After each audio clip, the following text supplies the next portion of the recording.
Middle east की रातें हमेशा से जियोपॉलिटिक्स की सबसे हॉट टॉपिक रहती है। लेकिन 2025-26 में एक नया आइडिया सामने आया है, एक इस्लामिक नाटो करके। रियाद, अंकारा और इस्लामाबाद के बीच एक ऐसा डिफेंस फ्रेमवर्क जो वेस्टर्न नाटो के मजाक करता है प्रिंसिपल से मजाक करता है, लेकिन मुस्लिम वर्ल्ड की ऑन प्रायोरिटीज के साथ है वो। सवाल ये है कि क्या ये सच में एक नया सिक्योरिटी ब्लॉक बन रहा है या सिर्फ एक पावरफुल नैरेटिव। पिक्चर साफ है। इसराइल इसराइल और हमास के वॉर के बाद स्टेट्स को लगा कि यूएस की सिक्योरिटी गारंटी अब ऑटोमेटिक नहीं है। यूएस का फोकस फोकस चाइना और यूरोप पर ज़्यादा है, मिडिल ईस्ट पर कम। ईरान का nuclear programme, regional proxies and Israel Iran direct confrontation के बाद टर्की, सऊदी अरबिया और पाकिस्तान तीनों ने स्ट्रैटेजिक ऑटोनॉमी की बात जोर से की। और इन्हीं प्रेशर्स के बीच आया मक्का जॉइंट डिफेंस एग्रीमेंट का आइडिया, एक Muslim majority collective defence framework जो नाटो जैसा attack on one is equal to attack on all principle अपना सकता है, लेकिन इस्लामिक वर्ल्ड की ऑन प्रायोरिटीज के हिसाब से। So core NATO like principle जो कॉपी किए जा रहे हैं, मतलब जो कोर नाटो में प्रिंसिपल है सेम कॉपी किए जा रहे हैं, वो चार हैं। पहला है कि कलेक्टिव डिफेंस क्लॉज, किसी एक मेंबर पर एक्सटर्नल अटैक मतलब सब पर अटैक। दूसरा principle integrated command structure, joint planning, joint exercises, common doctrine. और तीसरा है interoperability weapons, communication systems, training standards को कंपैटिबल बनाना। और चौथा है political political consultation mechanism, crisis के समय रेगुलर हाई लेवल मीटिंग और कंसेस कंसेंसस बेस्ड डिसीजंस। लेकिन सिर्फ प्रिंसिपल कॉपी करने से अलायंस नहीं बनती। असली सवाल है कि रियाद, अंकारा और इस्लामाबाद क्या ब्रिंग करते हैं। सऊदी अरेबिया के पास मनी है, एनर्जी लेवरेज है, मैसिव डिफेंस बजट्स हैं, ऑयल एंड गैस हैं, और गल्फ फाइनेंशियल मार्केट हैं, और डिप्लोमेटिक बेट जो OIC, Arab League, Gulf monarchies के बीच इन्फ्लुएंस है, और स्ट्रैटेजिक लोकेशन भी है, Red Sea, Persian gulf.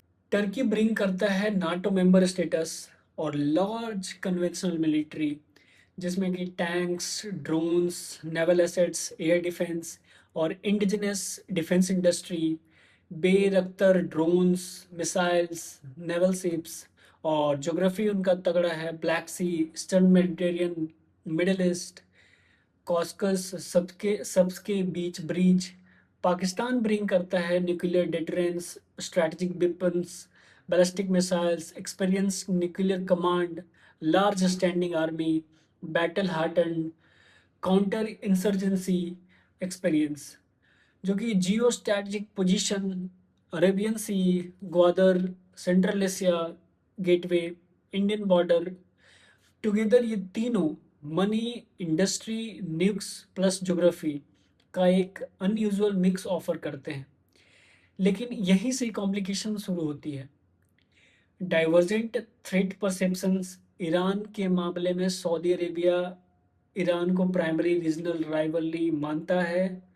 Yemen, Iraq, Syria, gulf shipping lens. और टर्की ईरान के साथ कंपटीशन भी करता है, लेकिन डायरेक्ट कन्फ्रंटेशन से बचता है।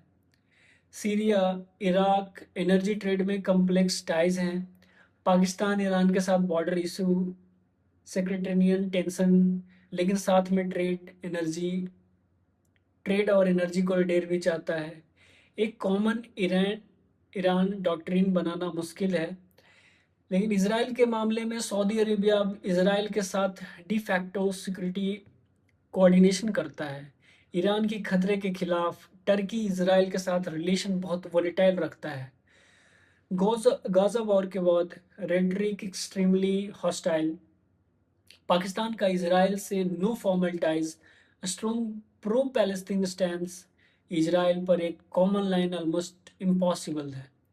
ग्रीस और ईस्टर्न मेडिटेरियन में टर्की वर्सेस ग्रीस के मैरिटाइम डिस्प्यूट्स हैं।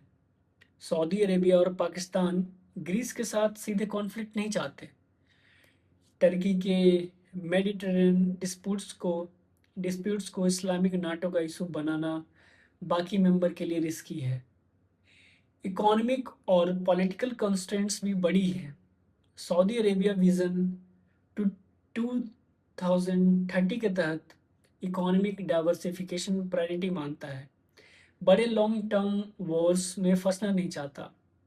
और Turkey high inflation, currency volatility, election cycle से गुजर रहा है और फॉरेन पॉलिसी अक्सर डोमेस्टिक पॉलिटिक्स से ड्राइव होती है। और Pakistan chronic economic crisis, IMF programmes, political instability का सामना कर रहा है। बड़े एक्सटर्नल कमिटमेंट्स की कैपेसिटी लिमिटेड है और एक सच्चा collective defence pact requires long term defence spending commitments, joint basis, integrated logistics, common procurement, ये सब डोमेस्टिक प्रायोरिटीज के साथ क्लैश कर सकते हैं। इंस्टीट्यूशनल और डॉक्ट्रिनल इश्यूज भी हैं। नाटो का स्ट्रेंथ सिर्फ ट्रीटी नहीं है, 70+ ईयर्स का इंस्टीट्यूशनल मसल है। Standard procedures, joint commands, shared intelligence architecture.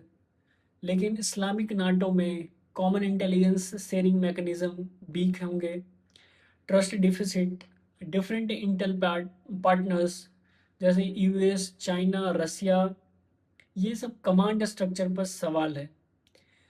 और किस कंट्री का ऑफिसर सुप्रीम कमांडर होगा इस्लामिक नाटो में, वो एक डिसीजन मेकिंग कंसेंसस बेस्ड होगा तो स्लो मेजोरिटी बेस्ड होगा, कुछ मेंबर्स एलिनेट होंगे या नहीं होंगे। रिजल्ट ये है कि शुरुआत में ये ज़्यादातर symbolic declaration plus joint exercise तक सीमित रहेगा, न कि एकदम से article 5 style automatic war pact. But India के लिए इस फ्रेमवर्क का मतलब क्या है, ये जानते हैं। न्यू दिल्ली के लिए अपॉर्चुनिटी प्लस रिस्क दोनों है। वेस्ट एशिया में इंडिया का एनर्जी सिक्योरिटी क्रूड ऑयल और एलएनजी के लिए गल्फ पर हैवली डिपेंडेंट करता है इंडिया। 9+ मिलियन इंडियन डिस्पोरा गल्फ में काम करते हैं। रेमिनेंस और स्टेबिलिटी दोनों क्रूशियल है। अगर गल्फ में एक नया सिक्योरिटी ब्लॉक बनता है तो इंडिया को उस ब्लॉक के साथ सिक्योरिटी डायलॉग बढ़ाने होंगे। Terrorism, maritime security, piracy, हुतीज attack जैसे इशू पर कोऑर्डिनेशन करनी होगी। और साउथ एशिया में पाकिस्तान इस ब्लॉक का हिस्सा बनकर रीजनल पोस्चरिंग में एक्स्ट्रा लेवरेज ले सकता है।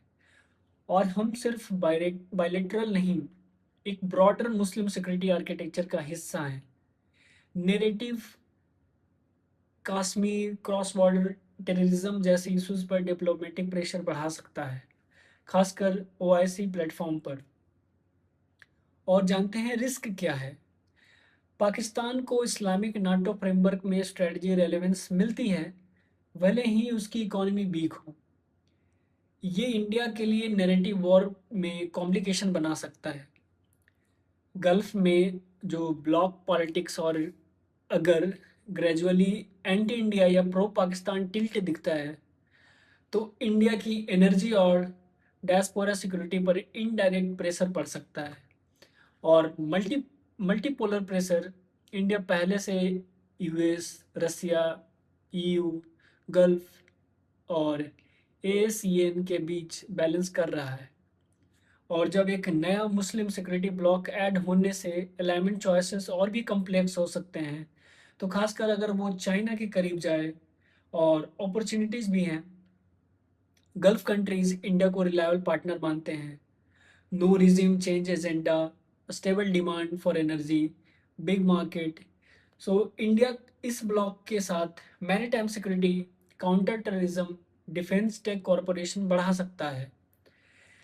बट बिना फॉर्मल अलायंस में फंसे सऊदी अरेबिया और यूएई दोनों के लिए इंडिया एक बड़ा इकोनॉमिक पार्टनर है।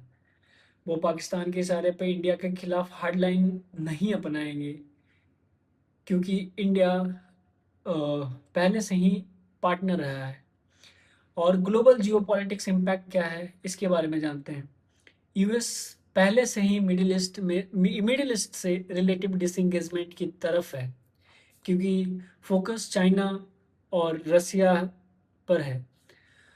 गल्फ स्टेट्स को लग रहा है कि यूएस सिक्योरिटी गारंटी की कंडीशनल और अनप्रेडिक्टेबल हो गई है। इस्लामिक नाटो टाइप फ्रेमवर्क इस परसेप्शन को रीइंफोर्स करते हैं कि रीजनल पावर्स अब ओन सिक्योरिटी आर्किटेक्चर बनाना चाहती है, और यूनाइटेड स्टेट को अब एक वन अमोंग मेनी पार्टनर्स माना जा रहा है। Not only sole security guarantee, लेकिन ये भी सच है कि गल्फ स्टेट्स अभी भी US weapons, intelligence, naval presence पर डिपेंड करते हैं। और टर्की नाटो मेंबर का हिस्सा है, नाटो मेंबर है, और पूरी तरह वेस्ट से ब्रेक नहीं कर सकता। पाकिस्तान यूएस के साथ कॉम्प्लेक्स टाइज रखता है, तो ये रिप्लेसमेंट यूएस नहीं बल्कि डिल्यूशन ऑफ यूएस मोनोपोली है। जैसे कि इस्लामिक नाटो जैसे इनिशिएटिव्स इस बॉर्डर मतलब ब्रॉडर ट्रेंड का हिस्सा है। जैसे इसमें कंट्री आइडियोलॉजी बेस्ड अलायंस की जगह अगर interest based transactional transactional partnership prefer कर रही है।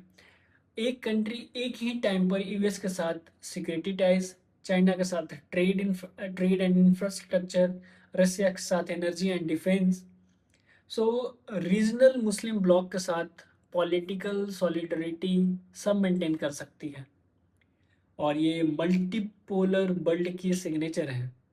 No single super power dominance, multiple overlapping security and economic frameworks, alliance floats issue पर शिफ्ट होती रहती है। अगर इस्लामिक नाटो अगर सॉलिडिफाई हुआ, तो ये सिग्नल होगा कि मिडिल ईस्ट और वाइडर मुस्लिम वर्ल्ड ओन सिक्योरिटी लॉजिक चाहता है, और न कि सिर्फ वेस्टर्न डिजाइन आर्किटेक्चर में फिट होगा। ग्लोबल ऑर्डर और भी फ्रेगमेंटेड और निगोशिएशन हैवी हो जाएंगे, जहां मिडिल पावर्स जैसे टर्की, सऊदी, इंडिया, इंडोनेशिया का रोल ज़्यादा बढ़ेगा। और आखिर ये सच है, सच में एक नया सिक्योरिटी ब्लॉक बन रहा है, इस्लामिक नाटो एक नया सिक्योरिटी ब्लॉक बन रहा है, या सिर्फ एक पावरफुल नैरेटिव बनाया जा रहा है? आपकी राय क्या है इस पे कमेंट में बताइए। और ये इस्लामिक नाटो एक मतलब जटिल विषय है, जियोपॉलिटिकल का मामला है।